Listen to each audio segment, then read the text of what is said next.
Baruch Shabbat Yom, brothers and sisters. It's not a Shabbat lesson. It's an impromptu video. I'm going to title this, the ancient city of Babylon has been found. The ancient city of Babylon has been found, brothers and sisters, right? Let's give you a little brief history on Babylon, the city. Is in modern day Iraq, brothers and sisters, right? Babylonian city is in Iraq, right? So before I show you the video, the archaeological evidence, let's give a little brief history, brothers and sisters, right? Ancient Babylon was an influential city that served as a center for Mesopotamian civilization for nearly 2 millennia, from roughly 2000 BC to 540 BC. It was located near the Euphrates River, about 60 miles, 100 kilometers south of Baghdad in what is now Iraq. Babylon had a significant impact on Mesopotamia. One of its early rulers, Hammurabi, created a harsh system of laws, while in later times the Babylonian language was used across Middle East. They say Middle East, but it's really Northeast Africa, brothers and sisters, right? As a way of communicating across borders. The law code, while not the oldest in the Northeast region, is one of the most famous. The city is also famous for construction of Hanging Gardens of Babylon. The city is also famous for the construction of the Hanging Gardens, right, of Babylon, right? A wonder of the ancient world that some people believe was built by the biblical king Nebuchadnezzar II.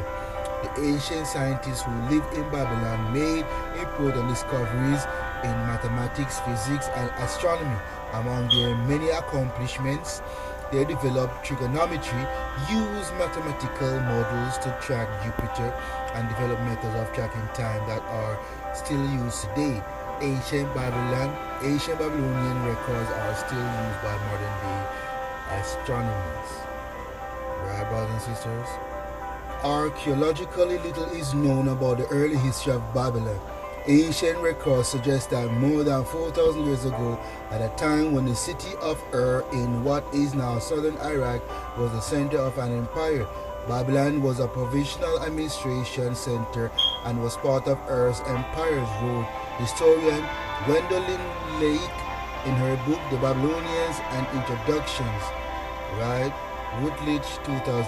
Babylon was built in an area that's subject to very high temperatures and lies well beyond the reach of rain-fed agriculture. Seymour, a research associate at the Metropolitan Museum of Art in New York City, wrote in his book Babylon Legend, History and the Ancient City, IB Tauris 2014. He noted that an irrigation system that distributed water from Euphrates was required to grow crops. Once established, however, such a system could reap the benefits of rich alluvial soils and support extremely productive agriculture on the levees of canals. Seymour wrote, Babylon's position of the Euphrates River on the Euphrates River, Babylon's position on the Euphrates River, along with the canal system that Babylon's rulers later constructed in the region, encouraged trade and travel. Stephanie Daly, a retired teacher of Assyriology at the University of Oxford, wrote in her book The City of Babylon, A History, c. 2000 BC AD 116, Cambridge University Press 2021. Prisoners captured in wars were sometimes forced to help build the canal network in the region. Daily noted. It noted that in 1894 BC, after the Ur-based empire had collapsed, Babylon was conquered by a man named Samu Abum, also spelled Samu, S-U-M-U-A-B-U-M. Samu Abum. He was an Amorite, a member of Semitic-speaking people from the area around modern-day Syria. He turned Babylon into a petty kingdom made up of a city and a small amount of nearby territory.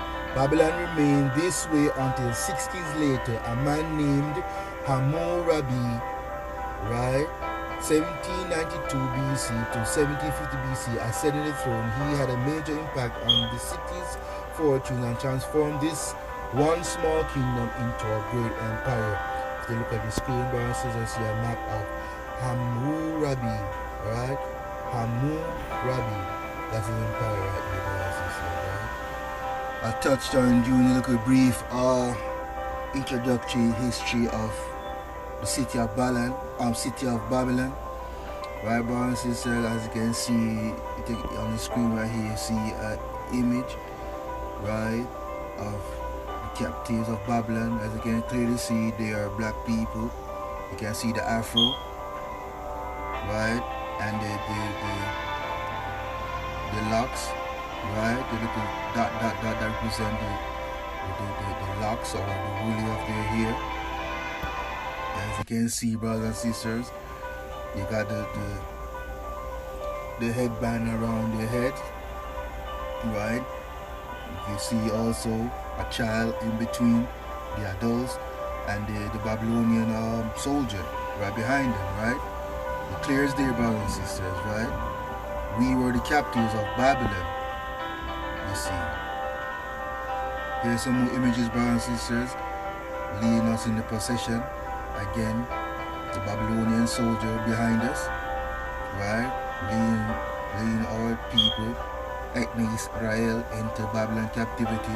The glory of Yahuwah has departed from Israel. You see that, brothers and sisters, right? The Most High forsaken his inheritance. He casts his inheritance in the captivity because of our stiff-necked ways, and will not repent for nothing. You see. Here's another image. Babylonian captivity of the Jews of Judah, right? Of the 12 tribes, right, brothers and sisters? The 12 tribes, right? You see that the glory of Yah, the Most High forsaken inheritance, because he's tired of the wickedness, you understand, of his people. And the Most High repent of making humans, making man, because you see what sin has done to his creation. You understand? But like the Most High said, Yahuwah said, through his host and Yahusha, there will be no more water but fire next time. This one is the purge. Fire purified all things. You see, brothers and sisters. So, on that note, brothers and sisters, watch the video, like, share, and subscribe. It's free. Blessed love, brothers and sisters. Shalom.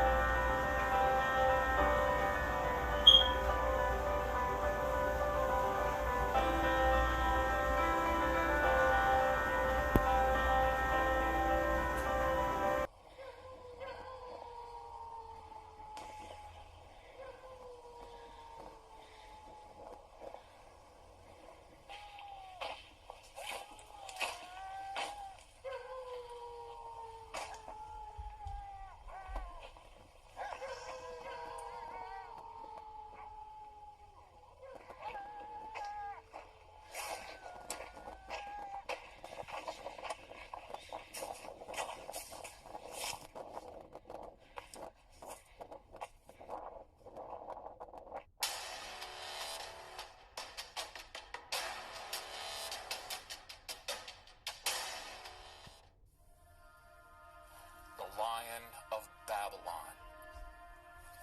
Jeremiah 50:17 says, Israel is a scattered flock that lions have chased away.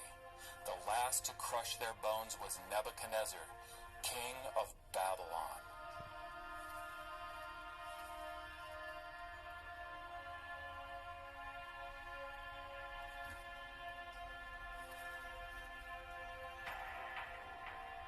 The Lion of Babylon attacked Judah and destroyed her temple.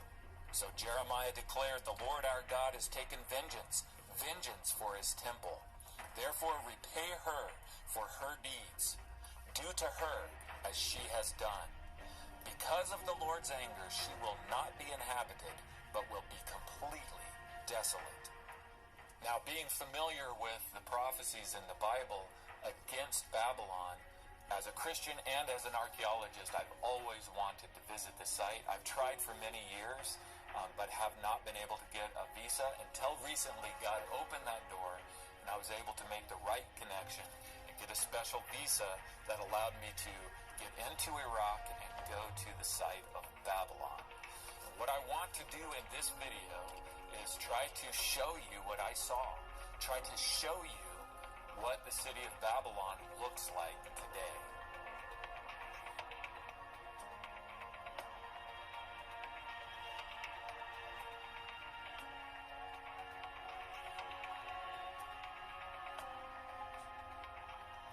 So of the many excavations that have taken place in Babylon, the most important one was by the Germans under the directorship of Robert Koldewey.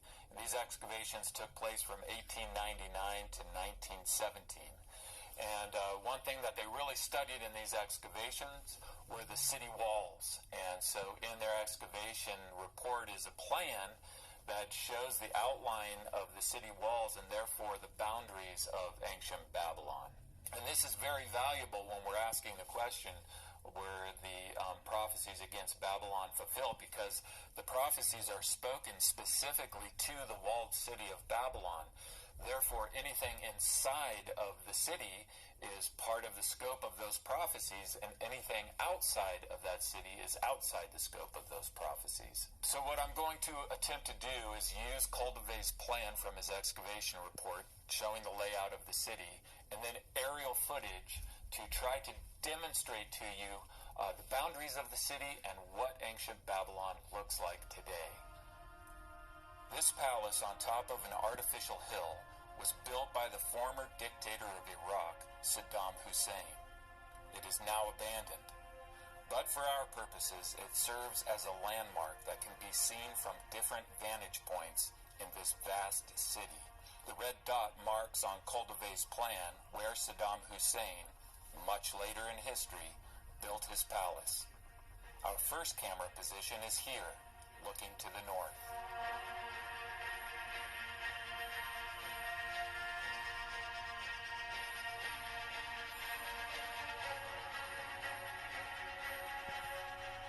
A few miles to the north is the ancient mound called Babil, which marks the northernmost portion of the city wall, and therefore the northern boundary of Babylon.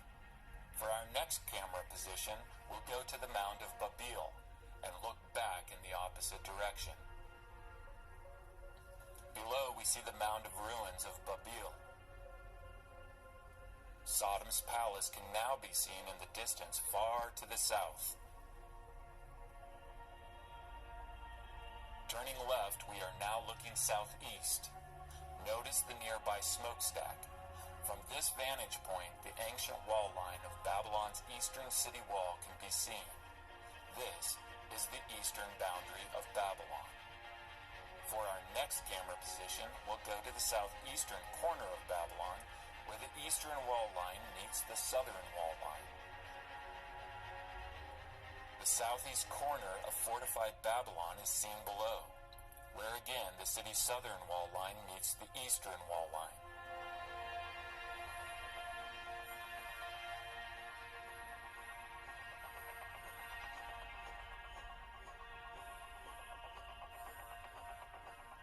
Saddam's palace is now seen several miles away to the northeast. When following the eastern city wall line for a few miles to the north, the smokestack and mound of Babil eventually come into view.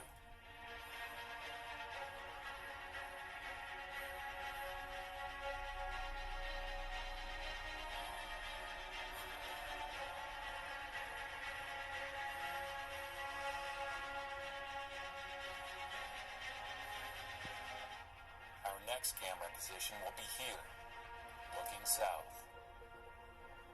The southern boundary is marked by the end of the uninhabited land. The modern town seen in the background is on the southern side of the city wall, and therefore outside of ancient Babylon. In the late 1800s, the location of villages are shown on Koldewey's plan. Over thousands of years, the course of the Euphrates River has changed. The ancient riverbed is seen here. The villages marked in the plan, some of which still currently exist, are in the old riverbed, and therefore outside of the city walls. Saddam Hussein built his palace in the old riverbed, where the village marked DK on the plan was located. As it was at the time of Koldeve's excavations, so it remains true today. There is no town or village inside the ancient city walls of Babylon. The city lies desolate and uninhabited. So one thing that the city walls of Babylon teach us is just how huge this ancient city was. I'm used to standing on these mounds of ruins called tells in Israel and Jordan, and they represent a city. When you stand on a tell in Babylon, you're just standing on the ruins of a building, and the city itself is so huge that it's just hard for me to wrap my mind around. So today the ancient walls mark out this huge area that is uninhabited by people, but it is actually the ideal habitat for wild animals. It was like visiting an archaeological site and a wildlife sanctuary all wrapped together as one. Now this contrast between inhabited and uninhabited land can be seen moving along Babylon's ancient wall lines.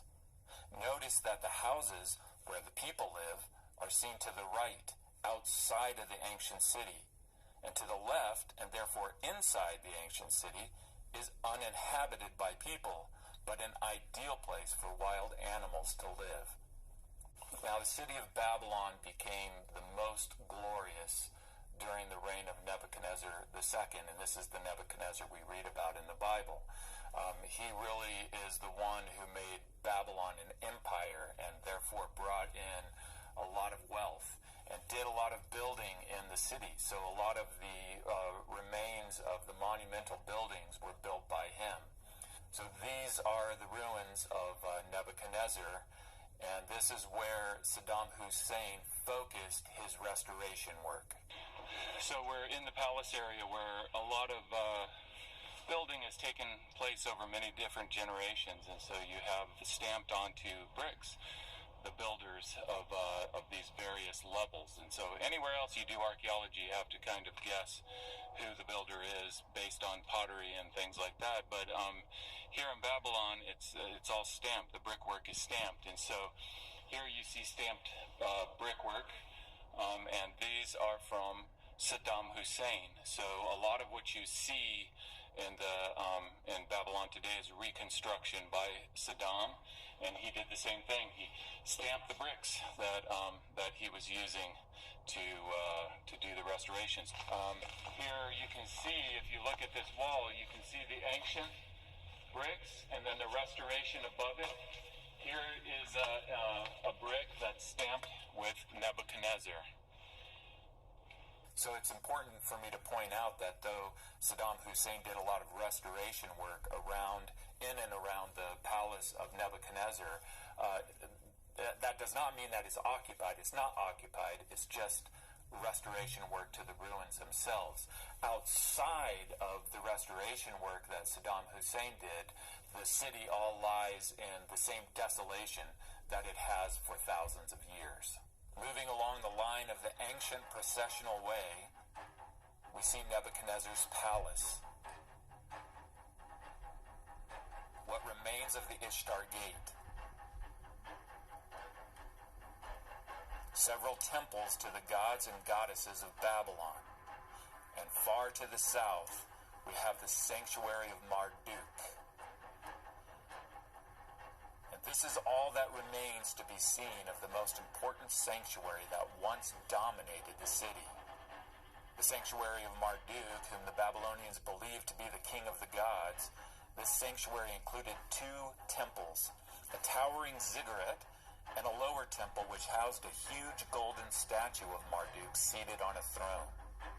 Currently, there is hardly anything left of what once was the pride and glory of Babylon.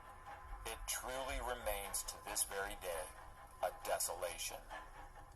So now that we've seen at least an overview of what Babylon looks like today, We can turn our attention to the prophecies that were spoken against it in Isaiah 13 and Jeremiah 50 and determine whether or not those came true in history. So Isaiah 13:19 through 22 says, Babylon, the jewel of kingdoms, the pride and glory of the Babylonians, will be overthrown by God like Sodom and Gomorrah. She will never be inhabited or lived in through all generations. But desert creatures will lie there, jackals will fill her houses, there the owls will dwell. Hyenas will inhabit her strongholds, jackals her luxurious palaces. And Jeremiah 50:39 says, So desert creatures and hyenas will live there, and there the owl will dwell. It will never again be inhabited or lived in from generation to generation.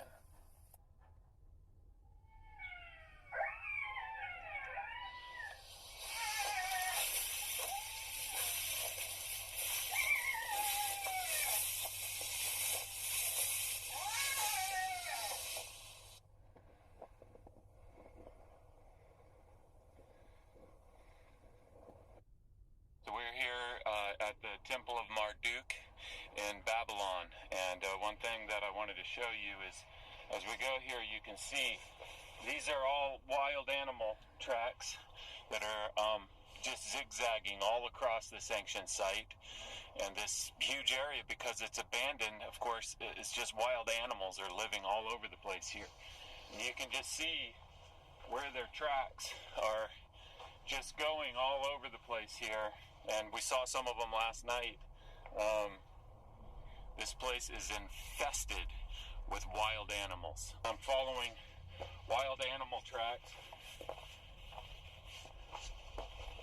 This beautiful blazed pottery laying all over this area.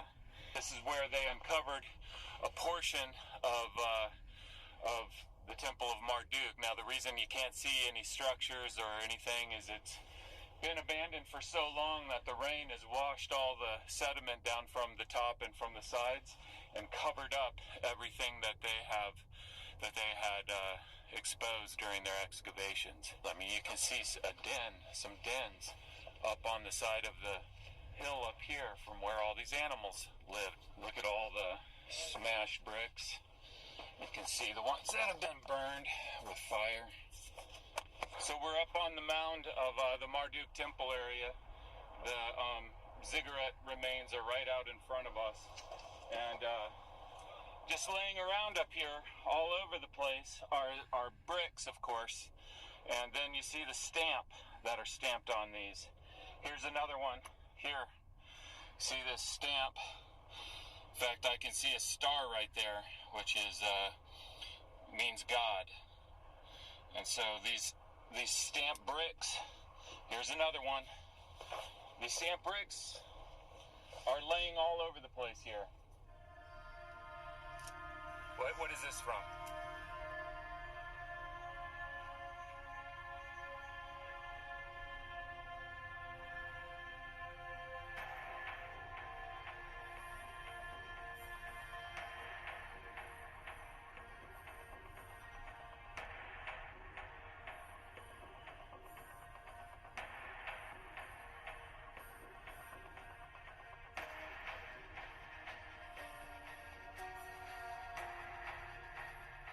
So I met this guy while I was in Babylon who was from a nearby village, and he told me that he had trapped a wolf in Babylon and that he had this wolf at his house. So I had to see this, and so I went to his house, and sure enough, he had staked out on the ground this wolf on a chain. Can't get over the animal tracks, but the animal tracks are cutting through here. They're just everywhere. I mean, this place is littered with animal tracks. We saw some of them last night. There's wolves, there's jackals, fox, hedgehogs, all kinds of wild animals, which of course makes sense because we're talking about this massive abandoned place, and so it's going to be infested with wild animals. That doesn't seem amazing today, but when that prophecy was given, this was the most amazing place on earth, the most amazing city, the capital of the world. And so to say that this magnificent city is going to become a habitation for wild animals was unthinkable at the time. And it just leaves such an impression on you when you visit it, to see that that is exactly what it has become and what it is today.